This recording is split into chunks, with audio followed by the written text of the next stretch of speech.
Here in my climate, it's about that time to start thinking about spring. So in today's video, I'm gonna go through the whole garden and tell you everything I'm planning to plant in spring 2021. Cabbage here from Epic Gardening, where it's my goal to help you grow a greener thumb. And I thought what I'd do in today's video is just really go through on a varieties level and talk about, first of all, the types of crops that are going in each bed, but also the varieties of those crops and why I've chosen them to be in the beds that they're in. So without further ado, cultivate that like button for 50 plus spring crop varieties, and let's get into it. So let's start off where we are. This is bed number 1. This is the front corner of the front yard of the garden. And the reason why I'm going to do lettuce in this bed is because there's a big jacaranda tree right over that way that does shade this out for a part of the day, especially here in my zone 10B. They're gonna like that even in the spring. We can get a little warm. And so I've got a few different varieties here I think you're really gonna like. Number 1, Lunix lettuce. That's just a classic one from Baker Creek Heirloom Seeds that I really like the flavor and the appearance of.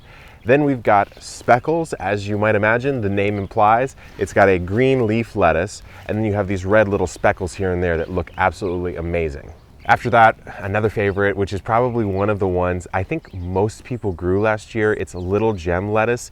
It's sort of a small romaine lettuce that you can cut off at maybe about this high or so. It's a great succession sowing lettuce that I highly recommend. 3 more this year. We have Sanguine Migliore, we have Lola Rosa, and then I've chosen one that's just gonna be the workhorse, which is gonna be Great Lakes lettuce. It's supposed to do extremely well in my climate. It will tolerate the heat, it won't bolt. And so we'll see how it goes, but that's it for this lettuce bed. Here in bed number 2, which is the second bed in this front row in the front yard here, I'm gonna do mostly root crops. I'm gonna focus on carrots, beets, and radish. More carrots than most of the rest, because I've got some beets planted over there as well. So in the carrot world, I'm gonna be doing one of the gnarlier ones I've seen, which I believe is the Manpukiji carrot. It's a massive long carrot from Baker Creek Heirloom Seeds. And then I've got a rainbow blend, which is gonna be a mix of a lot of those colored carrots. I've got a cosmic purple carrot, which is one of my favorite purple carrots to grow. And then one for you balcony or small space or small depth gardeners would be Tonda de Parigi, which is sort of a ball style carrot, which I think many people don't know about. It's like Parisian style almost, or something like that, where they just don't get that big. The taproot doesn't really go deep. It more swells into almost like a turnip or a radish type of look. So if you don't have deep containers, I highly recommend that one, Tonda de Parigi.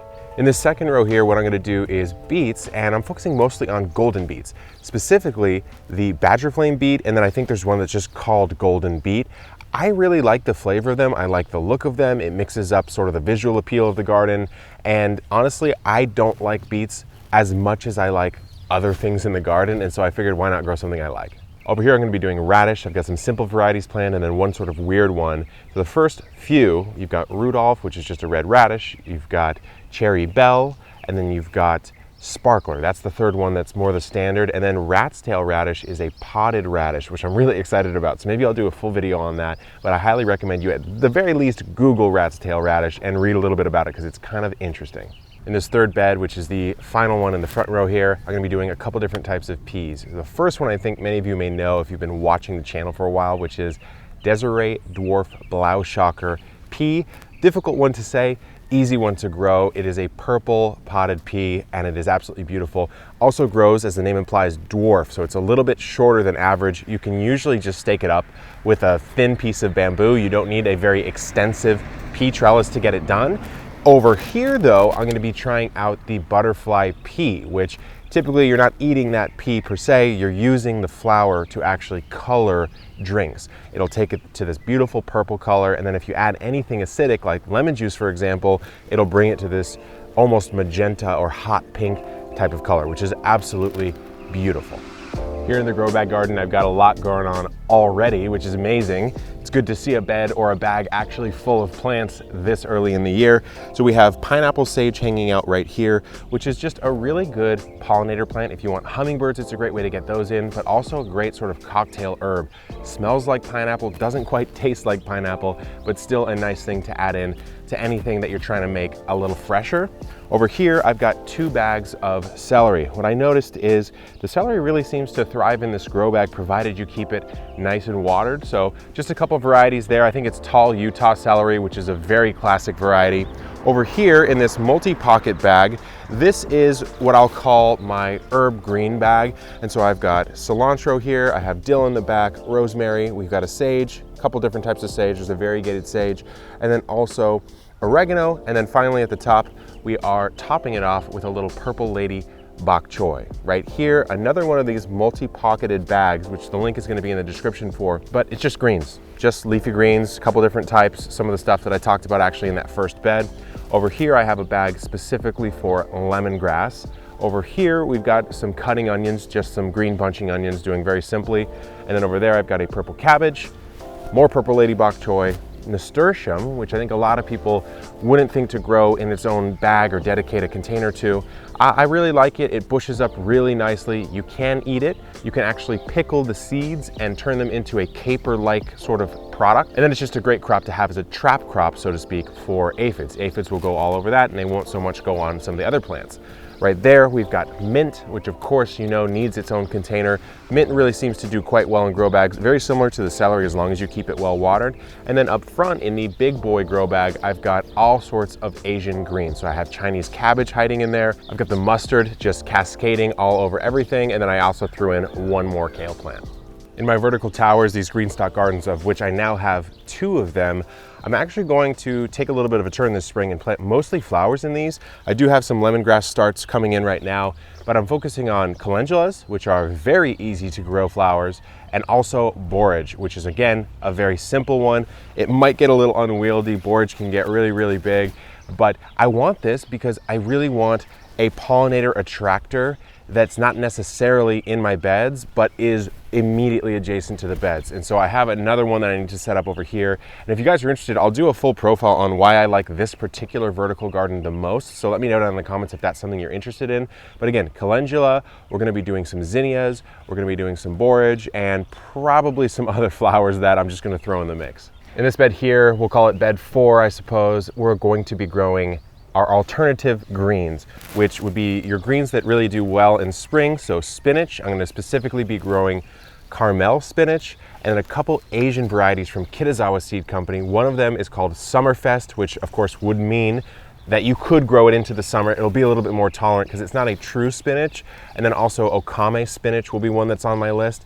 The rest of this area will be probably a little bit of arugula, just a standard rocket arugula, but also some kale varieties that hold up really well in my particular climate. And I think will do well pretty much anywhere. With kale, it seems like if you have a colder climate, it'll do well in general. And then if you get a variety that does well in the warmth, it also will do well in the cold. So the 2 ones I'm focusing on that are specific to that condition would be Black Magic Kale and Ethiopian Kale. Black Magic Kale is probably the one I'm focusing on the most because it, again, the flavor doesn't degrade in the heat and you can actually grow it straight through the summer, as my friend Brigitte over at San Diego Seed Company, where I got the seeds, has let me know. So I've tasted it, it's great. Ethiopian kale, I think, is also gonna be a popular one for many gardeners this year. And then the final one is Red Ursa Kale, which I grow for the look and the flavor. That one's out of Baker Creek Heirloom Seeds. It just looks absolutely amazing.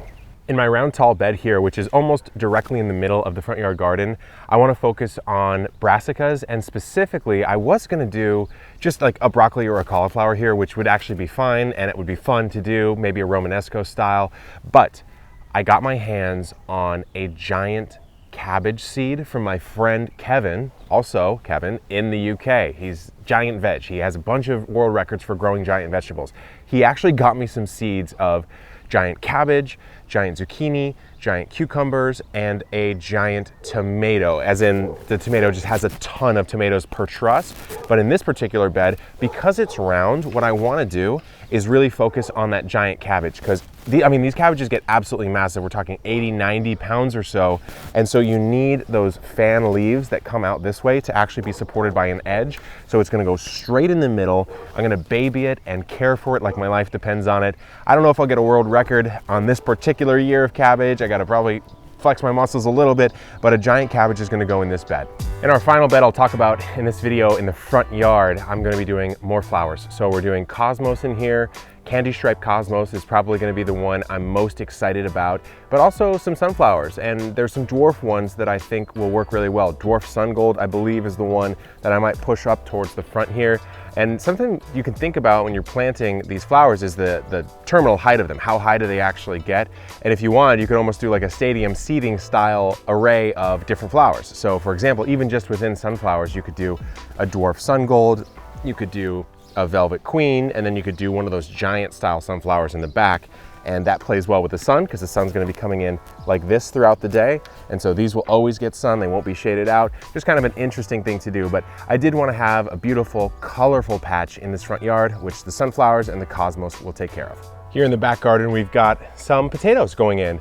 So the potatoes actually are already in and they're doing quite well. You can see some of them are coming up already. There's a couple rows down there that I actually put in the ground without them starting to chit, or without the eyes starting to sprout, which means they're gonna be a little bit slower to take, but they still will. We've had some good rains here, they're doing okay, and I will have a full video out on how to grow potatoes in this manner, which I think is probably gonna be one of my newest favorites for laziness. I'm a pretty lazy gardener. This is a great way to do it on a budget. In the first 3 rows here, we have Red Pontiac, which is just a classic red potato. This one right here is Russian Banana, which is a very thin and small, almost looking like a fingerling style potato. They're coming up. I'm really excited to see. I'm expecting, because they're smaller, I probably should get a lot more per plant, but I guess we'll have to see on that.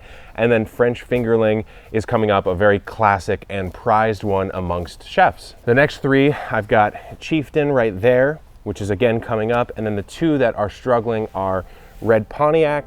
Again, it's going to come up, it's just waiting. And then Terra Rose over there, also going to come up. The cardboard bed that I'm sitting on is probably the most boring looking, but also will become the most exciting here in the backyard, because it's going to be a 10 by 10 garlic bed. I'm really excited about this because I have had my struggles growing garlic here down in San Diego, zone 10B. Even a soft neck garlic I can sometimes struggle with. And last year specifically, I had a whole video on planting out garlic. A lot of you have asked for the follow-up to that video. And the truth is, I really struggled with my garlic that year, to the point where I didn't really have much to share for that second video. So I'm changing a lot in how I'm growing it this year. Most specifically, I'm in a new spot and I won't have to deal with the skunk that dug the bulbs up 3 different times. I'm talking 3 separate times it was dug up. It's not a good recipe for success for such a long season crop. It's gonna struggle a lot. So what am I doing in this year? What we're gonna do is we're gonna level this ground out. I'm gonna put down this cardboard, which it already is. It's sort of a light sheet mulch to prevent the weeds. I'm gonna build up a sort of no-dig bed like I did with my Charles Dowden collaboration, about 6 inches high or so, and then I'm gonna plant into that. Now, the varieties. This is kind of interesting. In California, or in the southern states, what you want to do is typically grow your soft neck garlics, because they can handle that heat a little bit more, and they don't need to go through that vernalization period, that cold period of the winter, to really do well. So what am I doing? Well, I'm going to grow some soft neck, of course, but I'm also growing a lot of hard neck garlic, and I have it in the fridge. I've had it in the fridge for about 3 months now.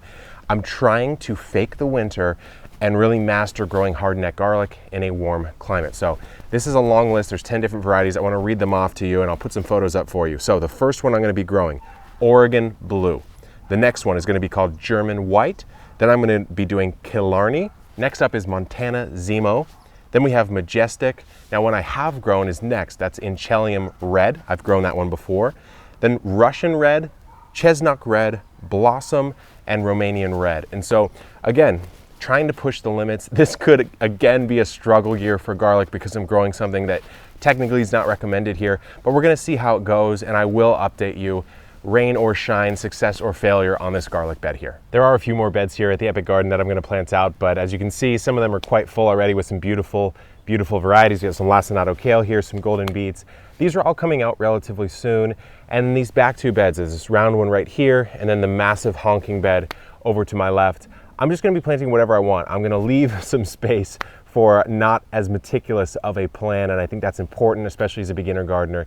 You know, a lot of people coming into the gardening profession and hobby this year and last year. So I wanna say, if you're looking for recommendations on what to grow this year, the first and most primal rule, in my opinion, is to grow something you're really excited about, even if it's a difficult crop, even if you don't know if you'll succeed, because then you're actually gonna try, right? If you hear, oh, grow radishes because radishes are easy, but you don't even like radishes, well then who cares if you fail at growing the radish? So grow something you're really excited about, whether it's a beautiful tomato variety, a dragon fruit, you know, I'm here for it no matter what you want to do. So leave some room in your garden to play and have some fun. And with that said, stay tuned because I've got a lot more tips coming at you this year, seed starting, different types of soil mixes, all sorts of stuff that you're going to want to know for this year's garden to maximize your success. And with that said, good luck in the garden and keep on growing.